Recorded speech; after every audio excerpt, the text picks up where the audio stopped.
So now I'm gonna show you the Sega Nomad in action, and we're gonna start with Golden Axe 2.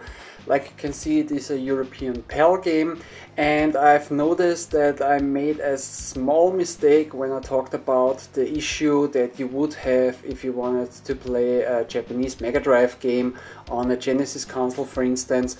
And the small mistake was, of course, they are rounded on the sides, not like the European or the European Mega Drive games or the American Genesis games, but they are completely different on the bottom of the cartridge. So they don't have those grooves on the side, so it has a different shape also on the bottom because the round edges go from top to bottom.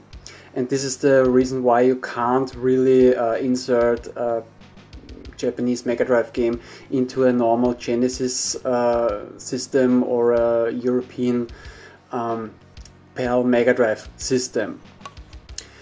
Okay, yeah, like I said, we're gonna start with Golden Axe 2, and first I'm gonna show you the game without pushing the mode button. So with the 6-button controls, that you can see that the controls, like I mentioned before, are messed up.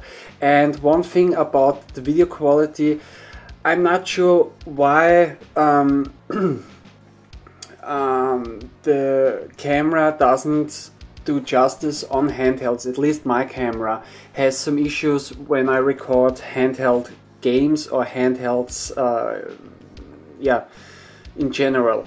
So please keep in mind that in real life the quality of the screen is much better. So you will see some kind of flickering on the display, and that is just because of the camera. Okay, but now we're gonna start.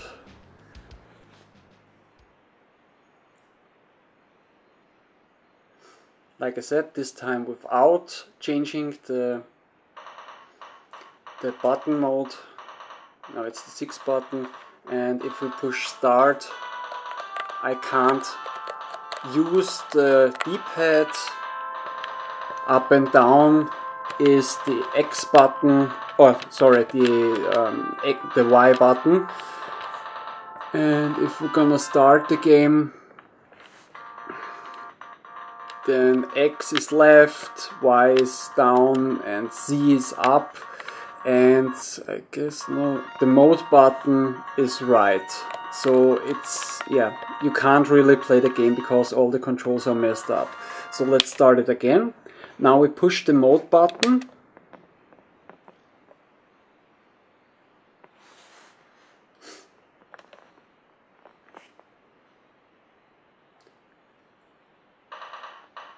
And I'm still holding the mode button until now. This should be enough, and lo and behold, now we have normal controls.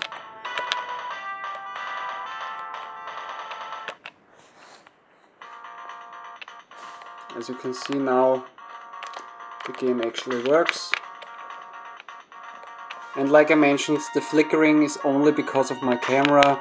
So yeah, in real life the quality of the screen is actually pretty cool, or pretty good.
Okay, this was Golden Axe 2. Now I'm gonna show you King of the Monsters. Like I also said, this is also one of those games that you where you would have issues if you play it with a 6-button controller, and it's also a European PAL Mega Drive game. This time again also without the mode button, without pushing the mode button at least.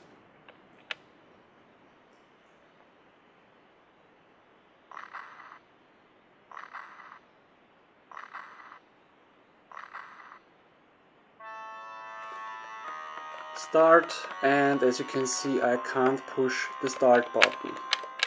None of the other buttons work, so I can't really start the game. But again, pushing the mode button,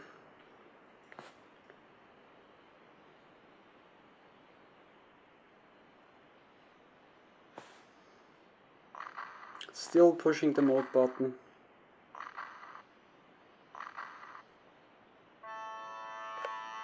and now we can play normally the game.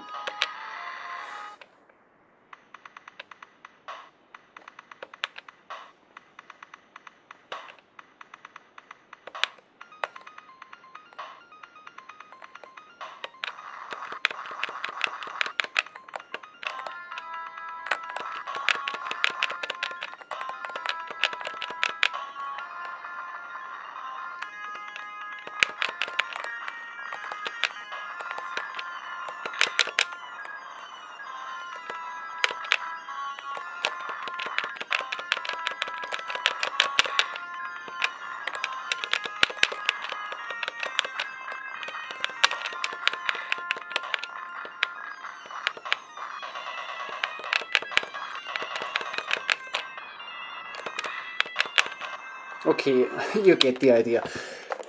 Okay, another game that I'm gonna show you is this one right here, Outlander. I've already talked about this game.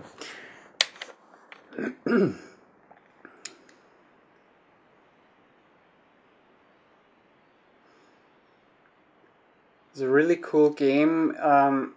It is actually Mad Max, because Mindscape also made the Mad Max game for the Nintendo Entertainment System, and while they were working on this game they lost the license of Mad Max, and yeah, in the end they had to change the title of the game, so now it is called Outlander.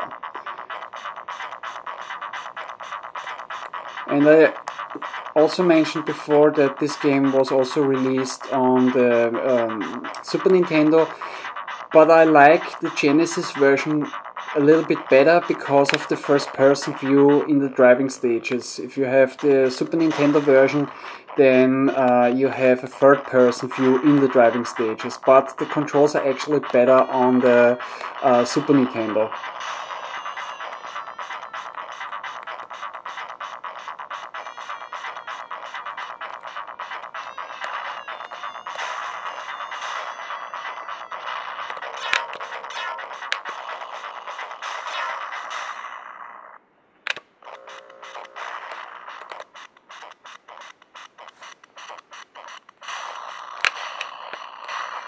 It's always hard to play through the viewfinder.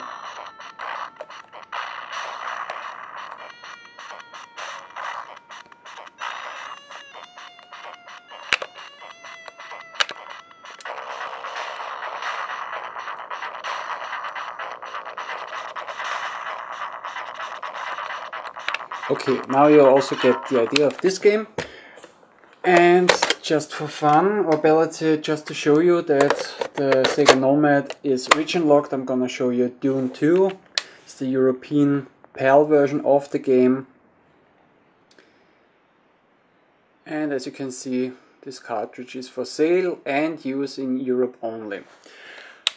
Okay, now today the Sega Nomad has become a collector's item and people love to modify the Sega Nomad. I already mentioned before that you can modify the Nomad if you want to, and when I was searching online for a Sega Nomad, I always read that people were complaining that the screen of the Sega Nomad is, let's call it, as bad as the screen of the Sega Game Gear.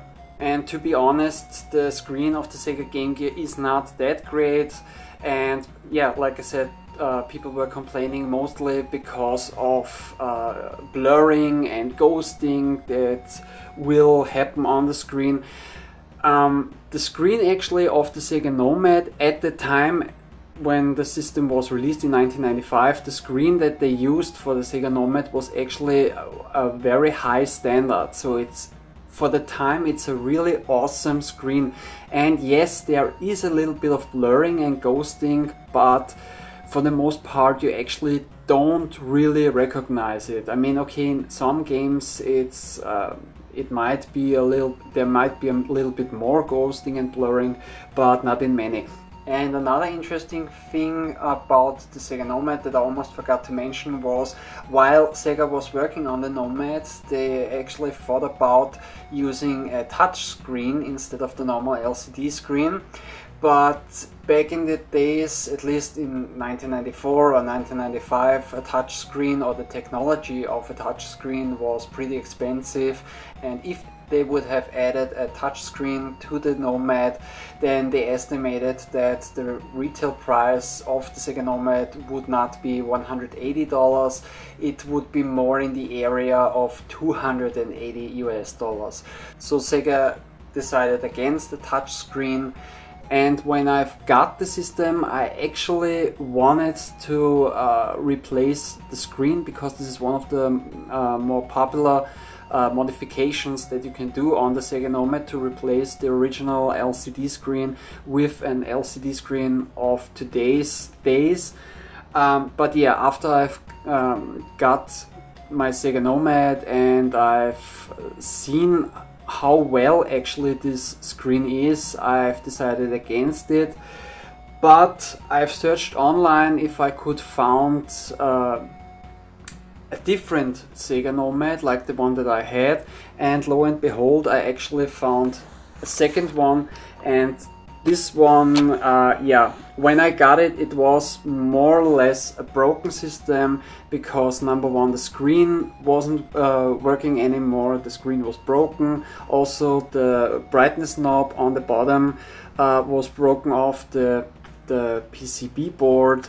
And when I opened up the system, at some point the previous owner, yeah, must have storaged the Sega Nomad at a really bad place, because yeah, insects were nesting inside the Sega Nomad, and also there is a metal shielding that separates the two boards inside the Sega Nomad. This was also starting to rust pretty badly.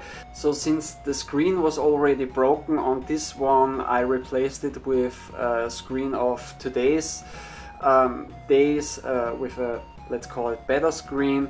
And I've also made one of those region switches for this Sega Nomad. And in the end, I just wanted to show you the quality of this screen, but again, it's the same thing like with the other screen, or better, let's say, it is the same issue with my camera, that I can't really show you the quality of, or better, let's say, the quality of this one is actually a lot better in real life than the camera will show.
Okay, now you get the idea. And just for fun, I'm gonna show you again Dune 2. And I've placed the region switch on the bottom since the brightness knob was already broken off the PCB board. So yeah, there was some space, and I'm actually not a big fan of drilling holes into systems or anything. And yeah, so let's turn it on PAL. And after it started, I can switch back to NTSC because of the 50-60 Hertz.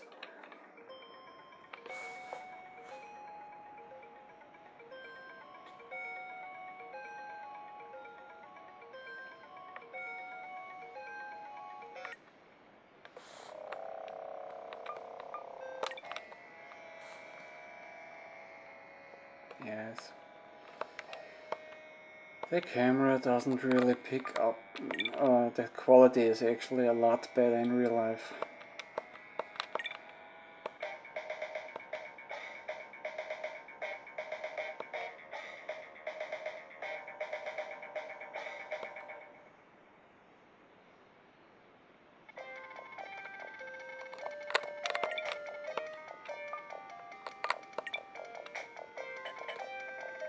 Bau beendet.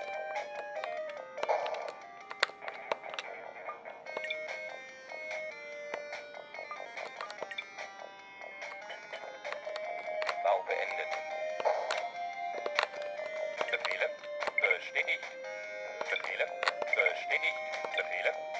Bestätigt. Befehle. Bestätigt. Feindlicher Basis wird angegriffen. Bestätigt. Jawohl. Sehen ab.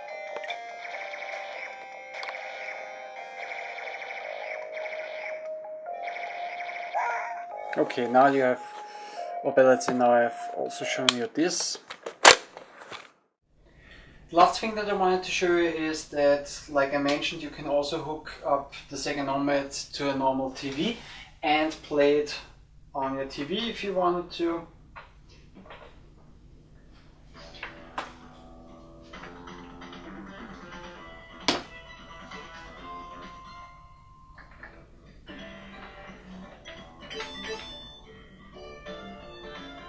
And when you hook up a second controller to the Sega Nomad, then you can also play two-player games on the Sega Nomad.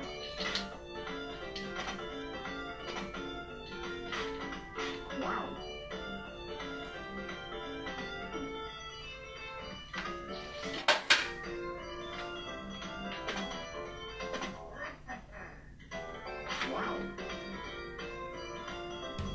So now that you have seen the Sega Nomad in action, there are still some things left that I wanted to mention.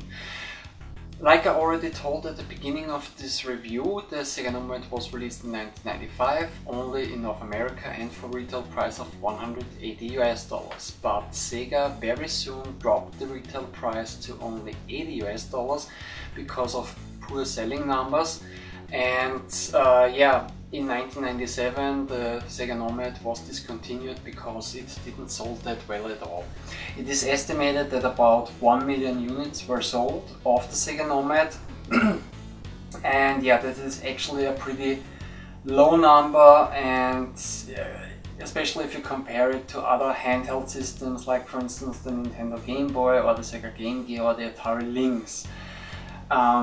But in the end, Sega Nomad belongs, at least in my opinion, in a completely different category because it was a portable version of a home video game system. So the Sega Nomad never had games that you could only play on a Sega Nomad. On the Nintendo Game Boy you had Game Boy games, on the Sega Game Gear you had Game Gear games, and on the Atari Lynx you had Atari Lynx games.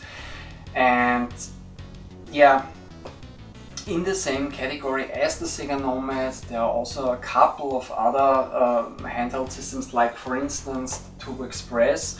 The Turbo Express was released in 1990 in North America, and this is the portable handheld version of the TurboGrafx-16 video game system. The same device was also released in Japan, but over there it was called PC Engine GT, and this was the portable handheld version of the PC Engine video game system. There was also the PC Engine LT, which was slightly more improved than the PC Engine GT. But in the end, the Turbo Express and also the PC Engine GT, it is estimated that both devices sold together about 1.5 million units. And there's also a third device that I would also add to this category, and that is the Game X, which was released in 1989. And this device was a portable handheld version of the Nintendo Famicom. It wasn't released by Nintendo, it was released by a different company called Redent. And I don't have any numbers, any selling numbers, but I actually believe that they never even sold half a million units, of the Game X. So 1 million units sold of the Sega Nomad is actually not that bad, at least in this category of handheld systems. Today, if you are interested in buying a Sega Nomad, you can expect between 80 to 400 US dollars depending on the condition of the Sega Nomad, if it also has the original box and also with manual and maybe with some games. And I actually would recommend the Sega Nomad to every gamer actually, but I will only recommend it to collectors, because if you just want to play Genesis games or Mega Drive games, you can easily buy a Genesis system or a Mega Drive system, which would be a lot cheaper than finding a Nomad. And if you want to play Genesis games on the go, then I would actually recommend that you buy one of those, I call them clone systems. I don't know the name of one of those, but a couple of years ago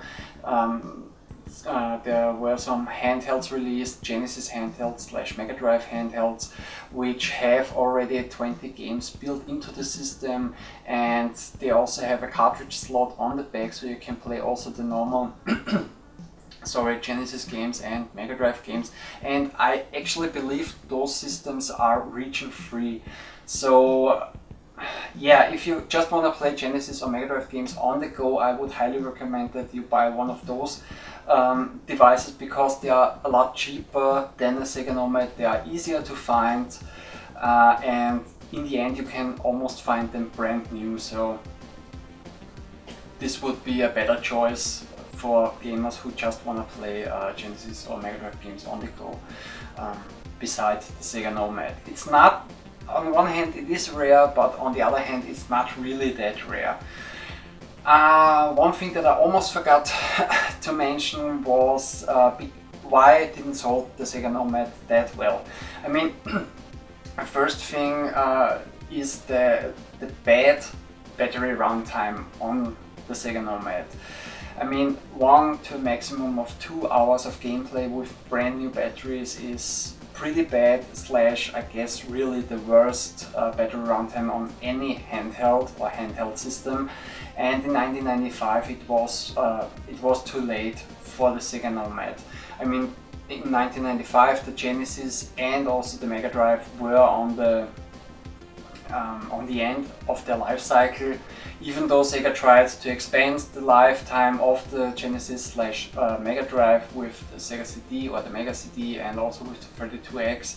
And in 1995, yeah, Sega also started with their 32-bit systems, with the Sega Saturn, which was already released in 1995, and also the PlayStation was released, and yeah, in the end it was too late. Also, I think it's pretty sad that Sega didn't release the system in Europe, because Sega was actually very successful in Europe and the Mega Drive was very popular by us in Europe.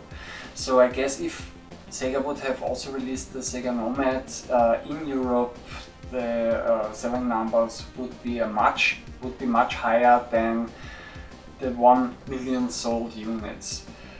Okay, but now we're at the end of my review. Like I said, I really like the system. I think it's pretty cool. I think it has, I think it's very high quality for 1995, especially the screen. And yeah, I think it's an awesome system, but like I said before, I would only really recommend it to collectors. And yeah, but now we're at the end of my review. I really hope you enjoyed the show. Maybe see you next time. Take care. Bye!